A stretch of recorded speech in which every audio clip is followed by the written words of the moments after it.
എങ്ങനെയുണ്ട് ഈ birthday card? അടിപൊളിയല്ലേ? ഇതുപോലത്തെ ഒന്ന് നമ്മുടെ ബർത്ത്ഡേ കിട്ടിയാൽ നമ്മൾ എന്തായാലും ഹാപ്പി ആവൂലേ? അപ്പോൾ ഇത് നമുക്കൊന്ന് ഉണ്ടാക്കിയെടുത്താലോ? ഇത് കാണുമ്പോൾ നിങ്ങൾ വിചാരിക്കും ഇത് ഉണ്ടാക്കാൻ നല്ല പണിയാണെന്ന്. പക്ഷേ ഇതിൻ്റെ സാധനങ്ങളെല്ലാം കയ്യിലുണ്ടെങ്കിൽ ഇത് ഉണ്ടാക്കാൻ വളരെയധികം എളുപ്പമാണ്. പിന്നെ ഈ സാധനങ്ങളെന്ന് ഉദ്ദേശിച്ചത് ഈ A4 ഷീറ്റും കളർ പേപ്പറും സ്കെച്ചും പെന്നും അതൊക്കെ തന്നെ കേട്ടോ.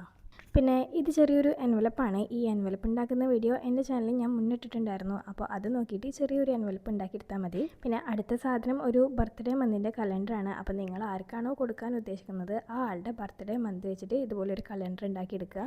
എന്നിട്ട് ആളുടെ ബർത്ത്ഡേ എന്നാണോ അവിടെ ഒരു ഹേർട്ട് ഇട്ട് കൊടുക്കുക. പിന്നെ വിഷസും കാര്യങ്ങളൊക്കെ ഒരു കാർഡിൽ എഴുതി അതിൻ്റെ സെൻറ്ററിൽ വെച്ച് കൊടുക്കുന്നുണ്ട്. ഇനി ആ ഒരു എൻവലപ്പിൽ നിങ്ങൾക്ക് ആളോട് എന്തെങ്കിലും സീക്രറ്റ് പറയാനുണ്ടെങ്കിൽ അത് എഴുതി ആ ഒരു എൻവലപ്പിൽ വെച്ച് കൊടുക്കുക. എന്നിട്ടൊരു സ്റ്റിക്കറും ഒട്ടിച്ചു കൊടുക്കുക. അപ്പോൾ അത് വേറെ ആർക്കും തുറക്കാൻ പറ്റില്ല. സോ അത്രയേ ഉള്ളൂ. നെക്സ്റ്റ് വീഡിയോ ആയിട്ട് കാണാം. അതുവരേക്കും ബൈ.